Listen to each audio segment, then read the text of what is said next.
Hello and welcome to State of the Economy. Today we'll be talking about the forthcoming budget and the huge expectations that it has created. This government is now 8 months old, and many people are talking about this budget as possibly a make or break budget. And to discuss this, we have with us a very distinguished panel. To my right, Sidharth Birla, a very well-known industrialist and past president of FICCI. He's just stepped down a few months ago. And Didar Singh, who's Secretary General FICCI, through his FICCI prism, surveys the economy, policy, etc. Welcome to our show. I'll start with you, Sidharth. What do you make of this GDP revision which has happened recently, which statistically presents a very rosy picture of 2013-14, saying we had 7% GDP growth in the year of the worst policy paralysis-led collapse of the economy, which resulted in a whole lot of political churn, and we got this new government. And this year too, 7.4%. What do you have to say to that? Well, I wasn't here when it was when this number was introduced, but I'm still trying to understand it. But that's what the RBI governor also says. He doesn't understand the numbers. Well, I'm glad on the same page as Raghu, but really speaking, okay, we need to compare apples and oranges with oranges. Yeah. Okay, so if a statistical method shows that this is the number, then all that it tells me is that our target, which let's say as per us the growth was 5% or less than 5%, and we need to reach 8 to 9%. So if that is 7%, then we should be looking at targets of 11 to 12%. The coming budget may have a target of maybe 8.5% or something. Maybe, just to, because 7.4% we already hit. But I think more to the point, as you referred, that in a year of policy paralysis and a year of tremendous pain for industry, with businesses felt in real terms. In real terms, and in terms of investment, in terms of people, in terms of service industry, across the board. So even today, if you were to tell me, because I think according to that same scale, our growth has been revised to 7.4% or something. Yeah, the advanced estimates, Yeah, so if 7.4 and Q3 is what you have seen, the real pain in the industry, the worst results in a long time. In a decade. And across the board, not as per sector. Yes, corporate results. The day-to-day exports in January are down negative 11%, right? Yeah. I think it doesn't match with reality. So I think at some point of time we have to match the numbers with the reality on the ground. And I'm probably not able to connect the two. It doesn't pass the smell test. Yes, it doesn't pass the smell test. And at the same time, if at 7.3% growth or whatever, at such high levels of growth, this is the pain in the economy. That means our competitiveness has really gone through the floor. I mean, this is the other side of it. So whether we should be looking at the overall holistic competitive position, whether we should be looking at numbers and matching it with reality, and trying to make sense of apples versus apples, I think all avenues are open at this point of time. Didar Singh, from your vantage point at FICCI, you study all the sectors, research reports come to you. Now, to say that 2013 had 7% growth nearly, how do you see it? See, as Mr. Birla was just mentioning to you, there is no doubt about the fact that there has been pain in the economy. That is a well-known factor, but that's not a well-known factor restricted only to India. It's an understatement, perhaps. That's an understatement, but you've seen this factor in China, you're seeing it in Europe. Everybody is down 4 percentage points. Everywhere, all over the place. From the peaks, yeah. But in India, what we need to just link up with two distinct factors which come out because of this. One is the fact that obviously our data points are not great. Second point it brings to the fore is that the vast Indian economy is far beyond just corporate results. We have a very vast economy, very much of it are informal. Now, as more and more data points are able to pick up other signals and other aspects of movement in the economy, I believe it's better for us as an overall nation. But the fact that if you're going to plug for growth, and I entirely agree with what Sid just mentioned, that if you were looking earlier at 8.5, you better start looking at 10.5 now, because you're looking at a totally different scenario. In that context, what you're trying to say is that the growth that you're expecting will be led by an industrial growth, but matched by a large number of other data points that also come in. whether it's mining or it's services or it's agriculture or it's food processing or whatever. Yeah. So the totality of it has to come in, and in that context, I think probably what we again need to as we look to the future, and we're talking about the budget and in your this discussion with you right now, I think the signals that come somehow also bring together the sentiment which is expected to come into play, which can possibly take us So now, to 9.5, 10.5 in or a sense, what whatever. you're saying that this further heightens expectation of a Of course it does. 11% GDP growth. Yes, it's it interesting does. you mentioned mining because everybody saw the reality of mining in our country, which we have spoken about on this show last year, where coal mining, iron ore mining, whether in Goa, Karnataka, completely paralyzed. It had actually collapsed in some sense. Supreme Court stay on Goa mining. So, in spite of all those stays and mining output declining, still our numbers show 7%, nearly 6.9 growth into 2013, which the UPA government itself is in a former UPA cabinet ministers are in a state of shock, perhaps. So, Sorry, just to add, as Dr. Didar Singh said, that our economy is much larger than corporate results. I think there is a point to that, because often in some of the studies, we've seen that since much of our employment is in the unorganized sector, and therefore that is also producing results, the real growth in the economy has always been perceived to be higher than the reported results.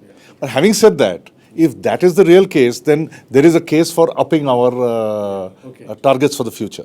So But it is possible that it has happened. Mr. Birla, here I want to add that if you look at some of the details, sketchy details that have come out as to why they have upgraded the GDP numbers for both 2013 UPS last year and this year, is because they are saying that they're capturing a lot of new businesses in the organized sector, which are now reporting through a computerized system at the Corporate Affairs Ministry, filing returns showing their turnovers. So the point I'm making is, again, it's the organized sector. It's not as if they've got some new data. Yes, of course, they have this 2012 census on small businesses also. So I think the data the points have combination of increased. They are tracking it at many more places than they did before. So that's part of. Coming back to the budget, do you think last year we spoke about the budget, pre-budget and post-budget? I remember having a conversation with you, and you said that maybe this government needs time because the previous budget was done in a month's time. So Jaitley didn't have much time. So now, do you think some of those issues which were top of the mind during the last budget are addressed today, or do you think this government is still grappling with the issues? Because clearly private investment has not picked up, and this government is not talking about a public sector driven investment growth. So what is your sense? I think what was top of mind last year, if I remember correctly, at the time when the budget was put out, is that India was still under a sort of a threat of a failed monsoon or a very weak monsoon. And therefore that was probably top of mind at that point of time. We had oil prices which were very high, and we had current account deficits which were not manageable. Those issues are not. So perhaps they were top of mind at the time the last budget was made. Certainly it was very clear that a lot of re-engineering would have to be done. And I think to say that private investment has not yet come in should not be a surprise to anybody, because our own estimates showed, particularly given the gap that existed in the capacity versus capacity utilization in the country, that private investment was still some time away. And last May, when this new government took over, we said that if certain actions are taken in 6 months, we should see results on the ground starting from 18 months, which means I do not think we estimated private investment on the ground before December this year. Okay, so that was already there. Now the question is, in the intervening period, what do you do?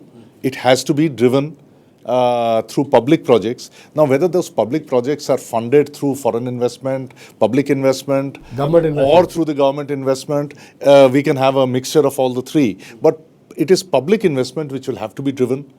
Perhaps public sector companies will have to be leveraged and pushed to speed up their investment plans. In some sense, they're doing it. NTPC is picking up power projects which are not working, where the private sector is unable to bring in more funds. I saw NTPC actually advertising for that. Didar Singh, what is your sense? You think I- that I- government is doing enough to revive investments, all the retrospective tax issues, etc.? I think the mood is changing. And if you want a reflection of it, I would say the one signal that came, but actually it came just a few days ago, was the coal auctions. Here was a sector completely stalled, completely, in disarray and whatever. The Supreme Court had taken whatever decision it had. And suddenly you had back there, a decision that, we will bid these out. It was completely transparent. Auctions or whatever were done. Look at the response. Good response. You had an excellent response. So it shows that the sentiment Things are moving. things are moving. And I would just add to that to say that, FICCI itself, we do these quarterly surveys and we do perception surveys of industry. Business confidence. Business confidence has jumped. Business confidence has jumped in the last 6 months. So while you might be saying that, on the ground I'm not seeing it, we feel that industry persons, industry members are very much there. They're looking at it differently. And here is a reflection. And you had the auction and you had it picked up extremely well. So as more and more projects come on the ground and whether PPP gets revived, in fact, we are for the whole highway sector, we've been suggesting for annuity to be taken up as a good way to get private sector into it, backed by government. We will see much more sentiment and a better response from the private sector. Although in the highway sector, the government has said that 70% of the projects will be done by the government because the private sector seems to be wanting an exit from the project. No, basically what happened in the highway sector was the PPP projects, the BOT projects were not working. So we had actually been suggesting now for almost about a year, please shift to annuity. Annuity has the private sector and yet it has a guarantee of an annuity payment every year by government. So it brings both of them into it. So it should be could be a combination of both. It should be a combination. While EPC is a good thing to start it off, but more of annuity should come in. Okay. We'll take a small break here. Please don't go away and keep watching RSTV. Welcome back to State of the Economy. Now, we were talking about some of the reforms that this government undertook. But for some reasons, they did not manage the politics of reforms too well, in the sense that Mr. Modi did say initially that he would take other regional parties along and work with the chief ministers. But for some reason, that did not pan out the way originally they had thought it would. So therefore, you had a situation where in the Rajya Sabha, government doesn't have a majority, so you have several ordinances. And on some critical ordinances like the land ordinance, which takes away the consent clause when you acquire land from farmers, and the social impact assessment provision also. It seems the government is ruling party is up against huge opposition, including from their own Sangh Parivar. Bharatiya Kisan Sangh has openly said that they would oppose the land ordinance in its present form. How do you see, Mr. Birla, this play out? There seems to be overwhelming opposition to the land ordinance, even from within the BJP. The way I look at it, yes, a lot of concern has been expressed, and including by the President of India, that whether everything should be put into the ordinance route, which is a signal I think the government has taken very seriously, and therefore is calling for all-party consultations. But I would not say that the political blockage is an across-the-board kind of thing, because on one hand, you have seen considerable progress being made by Mr. Jaitley on the GST. Okay, now short of passing it as a legislation, I think all the sort of I's are dotted and the T's are crossed. GST is a success story. So I think it is a success story, but it yet has to be passed. So short of passing, there has been cooperation across the states. Now, the parliament blockage was unfortunate and disappointing. But I don't think we can lay the blame on any one particular ground, because ultimately it's a huge country. There were political compulsions, there were elections to come, there were a few aberrations. So, these aberrations will happen. Which the Prime Minister has tried to clarify. Yeah, I think they will have to be taken in the stride. But I think from a medium-term perspective, one would expect that this would be resolved and there would be some solution coming out. And we would see some of the key legislations going forward. In a cooperative atmosphere. So I don't have too much concern on that, except that time has been lost. except the time, which is why I think it is very important that there is a lot of work in progress, whether on the bureaucratic level, in the ministerial level. For example, you saw SG spoke about the coal auctions. Now, this is, it was a year ago we were sitting in the same room and saying, why don't three parties get together or three constituencies get together and talk about coal? It was just about a year ago. Yeah. Now, the important thing is the coal auctions are already on their way. Maybe the solution is not what we had in mind then, but there is a solution. It is going forward. Now, we have to see that people are bidding aggressively. So what are the other fallouts of this auction? Whether the power rates will go out of the roof or our competitiveness will be hurt. What is going to happen in spectrum pricing? But I think these are two subjects we were talking about a year ago. And now we are near a closure. So I think although on spectrum, a section of the industry is saying that the cost will be too high. I think even in coal, one can argue that there has been aggressive bidding, which perhaps sitting 3 months ago. So I hope, do you suspect there's a risk of our industry ending like they did 7-8 years ago? I think high auction prices and not being able to sustain the costs. In another conversation we had a little time ago, I think SG put it very nicely that there is a cost to transparency, because I think one has to take a holistic picture, and one did not want the government to play a role where there was a price discovery. Because then we could again go back to the old situation, saying that the government has artificially jacked up the prices. So what is your sense? Do you think, from FICCI's perspective, the industry is happy about the way coal auctions, spectrum auctions are being done? Absolutely, because the direction is correct. You see, at the end of the day, if we as an economy have to mature, and politics also have to mature, there is a sense that India must play at a global level. And that sense is something which is being reflected across the board. Why is it that everybody and their grand uncle are turning up in India to talk to Indian government on various aspects of whether it's defense on the one hand and renewables on the other? The renewable conference was so packed you couldn't manage to enter it. The demand at India and people looking at India. It's a commitment to renewable energy. It's not just renewable energy, it's a commitment to the business opportunity. That so much business opportunity is available, and India is one of the few places in the world that this is being reflected. And you were just talking about land. Yes, politically we will always have opposition in our country. I mean, we've seen it now for enough years. But the interesting thing about the land bill, the demand for its modification actually came from state governments. At the end of the day, where does development take place? Not in parliament. It takes place on the ground in rural India and whatever cities and what have you. And if you cannot manage in the states to put in projects because of the process that you put for yourself in this land acquisition, everything can come to a grinding halt. So that is where the demand came from, and hopefully it will get sorted out in some manner or the other. Otherwise, you are just not going to see the growth. But that's not entirely clear, because many state governments are still saying that the consent clause, some consent from farmers could be put in place. Yeah. So there is a. But tell me, from a tax perspective, budget is all about tax and expenditure. Yes. What are the 2-3 big tax measures in terms of greater clarity or in terms of tax reduction, which JT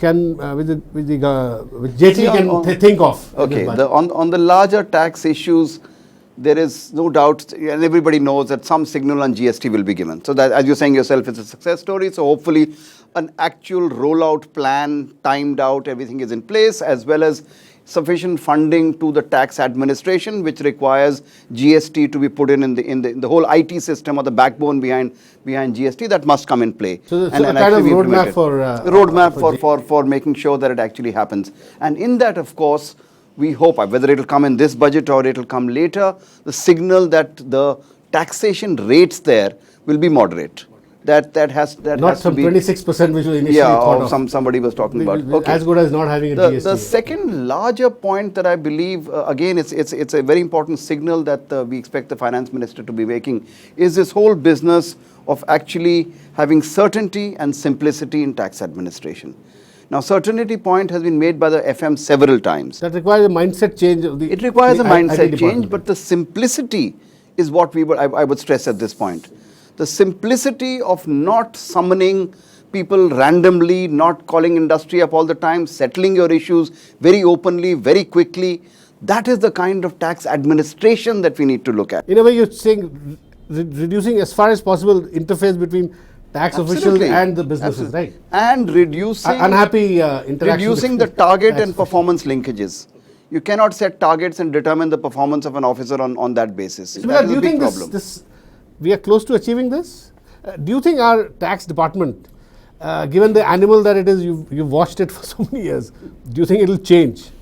I think it is changing. It can change. It can certainly change. And I think with the more automation, with more transparency, things will only improve. For example, we are already, so many of us are already e-filing, all corporates are e-filing. Things will happen. Now, I think that education will take it forward. Maybe not at the speed we would like, but certainly there'll be noticeable changes over the next, say, 24 months. As far as the taxation is concerned, I think Mr. Jaitley's got his work cut out for him. Unless we see all the results of the Expenditure Management Commission, where the revenues are going to come from, how they're going to be spent, his hands are going to be tight. So I don't see tax giveaways, excepting tweaking. Maybe there's a minor tweak here or a minor tweak there. I think he will focus more on the systemic procedures, keeping it clear, having clarity. He may have to give up something in attending to duty anomalies, like in inverted duty structures. Sure. So he'll have to have a few giveaways over there. At the same time, I think what we've been encouraging for a long time is don't come back to the same taxpayer base to look for more taxes. There is plenty of money out there which deserves to be taxed. I'm not saying we should tax just everybody. In some ways, GST will also capture at a subsequent GST stage. will Of course, capture it, of but course it GST will. is still 2016 March is the earliest introduction date. So that means the whole of this year is gone. So I think, if one reads the media, you get really good ideas, like good ideas or otherwise, I don't know. For example, if tobacco is to be taxed, and this is what we are seeing, there has been a lot of articles that only 12% of the tobacco in the country is cigarettes, and 88% goes untaxed. So let us decide once and for all if tobacco is to be taxed or not to be taxed. For example, there have been really creative ideas, is that let's legalize cricket betting and tax cricket betting. So maybe he needs a few thousand crores of revenues, direct tax revenues, to come in from unconventional sources, which can be sustainable over a period of time. People will smoke, people will bet. Just to give you two examples. Another issue, which I'll put to both of you, there is this narrative that we must be very, very strict, even fundamentalist about reducing our fiscal deficit or following the roadmap, taking it down to 3.6% as per the fiscal deficit roadmap, right, for the coming year. Now, given that everybody agrees that the initial push to the economy, at least in the next 1 year, has to come from largely from public sector funding until private sector investment picks up, you could pause a little on the fiscal deficit reduction roadmap. So, do you agree that 4.1%, if it is 4.2 or 4.3, it really doesn't make any difference? So, and the government has to meet many of its social welfare programs commitment also, which is a huge commitment by Modi personally to the people at large. He's on record that Sarkari Khazana Garibon ke liye hai pehle. Now, how do you see this play out? Do you think you should fundamentally about fiscal deficit?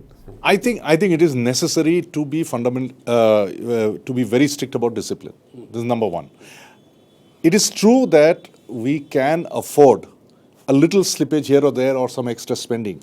But I think what is more important, you see, India is a very large country, and one does not know any exigency which will have to be taken care of during the year, which might distort these numbers. Okay. Today we are in a happy situation with the oil prices coming down and the subsidies more or less in check. So I think it is very good to stick to a discipline. I think what are the bigger thing is that within that number, can we improve the quality of our spending? Can we have more capital-driven spending within that budget? Which again, I refer to the Expenditure Management Commission. Let us see that report. Let us see that result. Can we have more capital spending within that? So I think. So if this process, what you just said, takes about 2 years. Can we live with a fiscal deficit of say 4.1 to 4.3% for 2 years? That's the question I'm asking. We can live with it, but the issue is, should we budget for it?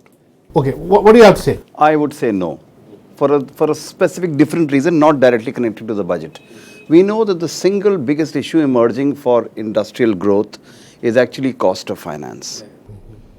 cost of You'd finance. rather focus on interest rate. I'd rather focus on interest rate. That unless we are able to address that issue, we are not going to see investment. And that interest rate is directly linked to what happens here. Yeah. If the government So doesn't you're show essentially you're saying that it's only Yeah. if fiscal deficit is reduced further will Raghuram Rajan cut interest Exactly, exactly. Only that's you get your your belt gives you only that much flexibility. That makes sense. Thank you very much for talking to us, Mr. Sidharth Birla and Mr. Didar Singh. That's all we have in this edition of State of the Economy. We'll be back with you next week. Thanks for watching.